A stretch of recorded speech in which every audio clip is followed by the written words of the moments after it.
So I'm here with my mum, Patsy Briotti, who has written her memoir. This is her fabulous book, and she's been working on this for the last 30 years. And we're going to have a little bit of a chat about her experience of writing the book. And I've been working with her in a collaboration on the book with a couple of other family members.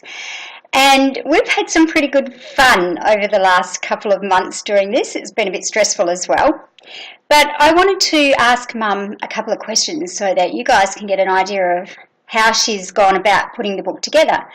And firstly, I wanted to ask her, after working on the book for 30 years, did you actually think it was going to happen? At what point did you think that this is going to happen? Well, I think it was... I knew I was going to make it happen when Ralph said to me one day, "You'll never finish that." So that when he said that, I was really determined that I was going to finish. But I didn't tell him when. And So one day I was with you at my house and you said something to Dad about reading your book. What did he say to you? What did you say to him about it? I was doing his story and he was getting cranky with me because he didn't want to be bothered. And I said to him, I said, "I don't know why I'm bothering to do your story." And he said, "I don't either." And I said, "Well, you'll probably never read it, will you?" And he said, "Probably not." And actually he didn't read this copy, but he did read the book by osmosis.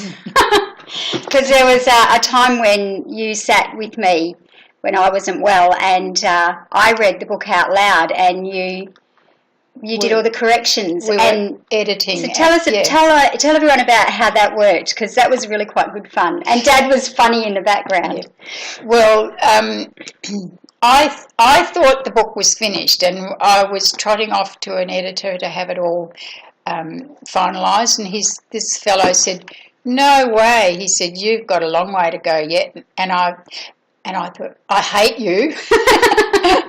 And then I went away and I realised what he said made a lot of sense. So, and he suggested that Nicola should be my collaborator, which is what we did. I went off to Bunbury with the manuscript.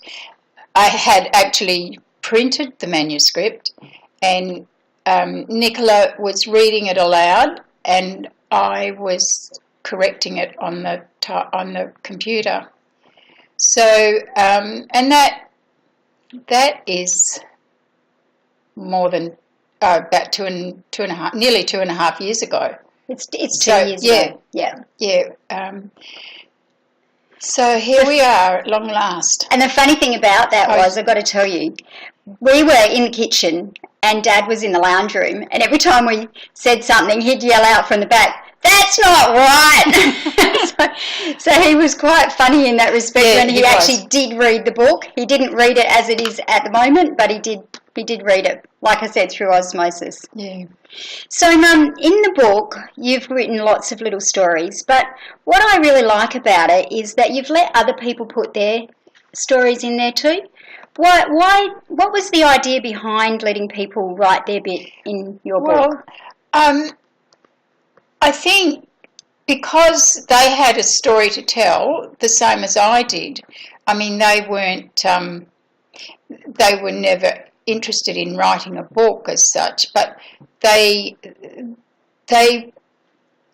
some of them, I should say, wanted to write their story in brief.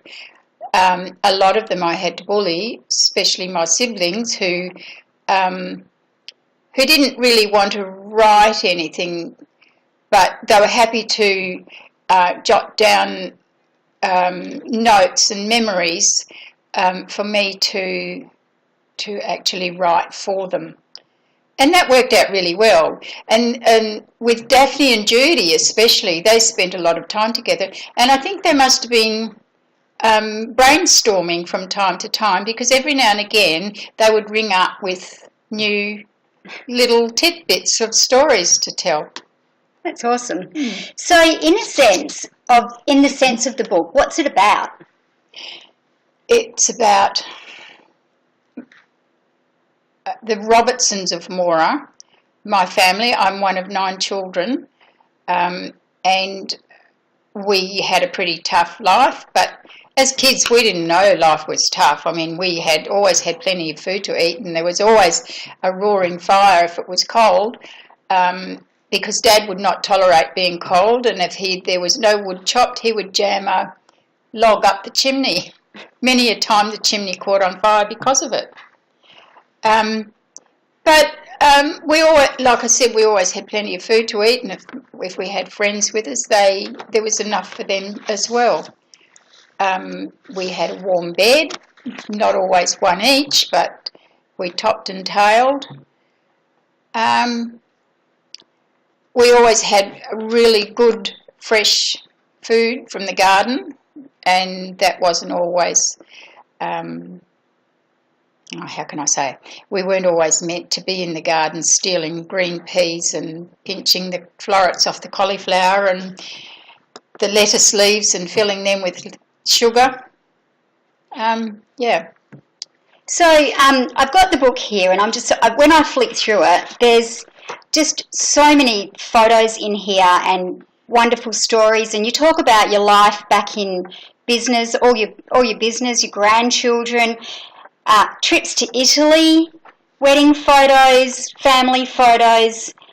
How did you decide what photos got put in the book? Because some of these are amazing, but I know that you had hundreds of photos. How did you go about that process of the design? Well, what I did, I printed off the full manuscript, and then I put it.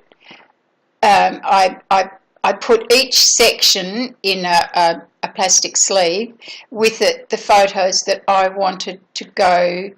Like with Daphne, I had all the photos that I wanted to go in her section in that plastic sleeve, and I did that for all of the family, my brothers and sisters, and Mum and Dad, Dad's siblings in Scotland, Mum and Scotland, America, and England. The same with Mum's siblings. So, but photos from those people were few and far between. I regret that there is no photo of my Uncle Theo in there, and he played a pretty big part in the Hammond story. Then, after I'd sorted the photos, I handed them over to my grandson Levi, and he decided which photos to use and where. And I think everybody will agree that he has done an amazing job. But even after that, I kept finding photos. I kept remembering stories that I hadn't yet written. And for a little while, Levi was very tolerant with me until I was a little bit too much, and he told me no more. I'm not allowed to give him any more stories, and that was fine. But then I started doing the same with photos, and the same result. He let me add a few more, but he did draw the line. I remember on the last day of the manuscript getting put together, ready to go to the printers, and I had sent a whole pile of photos to you that you'd requested about Dad and his racing, and Levi later said to me, I had such a hard time trying to find a place for those. So at the back of the book, there's a whole pile of amazing photos that have been put there. They're kind of like ones that everyone wanted in there. And yeah. So I love that idea of the way that was great. The book has ended up like that with those photos there. How did you feel once you'd handed over the manuscript? I was bereft. This had been a part of my life for nearly 3 decades. Might have been longer than 3 decades. And then to hand it on to somebody else to work on was not an easy thing to do, because I kept coming up with new stories that I wanted, and there was, over the years, I had written stories, and then I would remember them, and I'd think, they're not in the book. So what I think I had done, because I was never very computer literate, I think when I was trying to move stuff around, I was probably deleting it rather than moving it. So there are quite a few little snippets that should be in the book but are not. So when you first started, I know computers weren't around, and most certainly you didn't have a typewriter, because I would have known that. So what happened to all those little pieces of paper that you were, or notebooks? Where did they end up? Did they end up here, or? They are in a box in my office. You've still got them? I've still got most of them probably. And Chris said to me the other day, "Oh, you don't want to keep all that junk, do you?" And I said, "Yes, I do." And I said, "What happens to it in 20 years' time? Because I'm planning on being here for at least that long. Your kids can worry about it. What to do with it?" So we won't let Chris come and clean up. No, don't let Chris touch them. Was he hinting at that was what should happen? Yeah. Well, I have got one particular notebook that I've sort of, it was kind of special, and I stuck a lot of the notes inside that book. So that is one piece that I would hope would never go by the wayside, or should I say the wheelie bin. So now that you've finished the book and you've seen it, as it is very impressive, I can't wait for everybody to see this book. It is just got some amazing photos and stories. Every page you can see as I flick through, every page has got an amazing photo and story that goes with it. So now that you've finished the book and you've had time to look at it, tell me, what's your favourite story? Oh gosh. Oh, I loved the Hammond story. That was a lot of fun. The Hammond story came from Jane Hammond, who had been interviewing mums, brothers and sisters, and they had some amazing tales to tell. Like when they were living in Moora as young boys in their early teens, it was the army. The army was camped in town, and at the back of the town hall was the power station, and where they had this massive big wood heap that because it was before diesel. I'm not sure how it operated, but they had to have wood. It must have been steam. Anyway, and these boys used to watch the soldiers and the older guys at the dances hide their beer in the wood stack.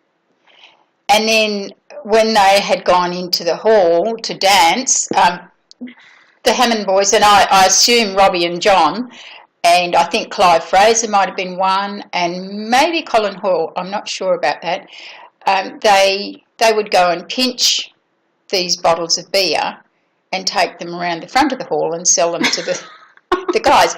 And of course the police were quite concerned after a while that somebody was supplying all the young blokes in town with alcohol. I'm not sure if they ever found out who was doing it, but they were Mum's brothers and my brothers probably. So also in the book you've got lots of stories about sport, and I know that you've come from a massive hockey family, and obviously I was involved in that too as a kid. And you talk about a lot of the fundraising and things that you did for sport. Was sport really important for you, as part of the book? Absolutely. We played. I played netball for a while, and then my boyfriend at the time told me I played like I was nailed to the ground. So I never played netball again because I hated it and I hated him. But hockey was my choice of sport, and most of us were pretty fair players, but Leonie was exceptional, and she was chosen. She eventually went to Perth to play for Pirates A grade, and from there she was chosen in the state team and then eventually in the All-Australian team. So she had a fairly extensive and very successful hockey career. When she did travel, they did a world tour, and she was the highest goal scorer for Australia. Oh, that's incredible. So, yes. So I have a cousin, Romola, who still lives in Moora. Actually, no, she's not in Moora anymore, is she? No. But her daughters are playing state hockey still? No, they were both, Louise and Hallie were both chosen in the under-13s, schoolgirls. Oh, that's awesome. Louise went to Darwin to the Australian competition, and Hallie went to Tasmania. I think that's how it worked. So a big hockey family, hey? Mum, after writing your book, and now that it's finished, how does it feel getting to this point? How do you feel about the book? We're sitting here with it in front of us. It's not amazing yet. So tomorrow is big launch day. We're expecting a lot of people to come to the launch. So far, we have the sale of the book has been very successful. How do I feel? Well, I'm not really sure how I feel because I want to still keep writing. At the moment, I'm helping Andy Moltoni with his memoirs, and then after that, I've got another. I hope to write Charlie Clinch, who is June Clinch Close's father. I've got his war diaries, and I'm hoping to write them up in time for the 2018 anniversary of the end of the First World War. Great. Okay. So thank you, Mum. I know you were reluctant to do the interview, but it's been fun. And if anybody is looking for the book, it's Bare Feet on Sharp Stones. You'll find it under that website URL, and it's $45. And I wish my mum all the best of luck with the sale of this book. It's amazing. I'm so proud of her. I can't believe that 2 years ago we got to this point now, because 2 years ago it was still in very much a manuscript form, and we've been working together. She's done all the hard work. I've done the easy stuff just by helping her with a few things. So thank you, and good luck, Mum. Thank you.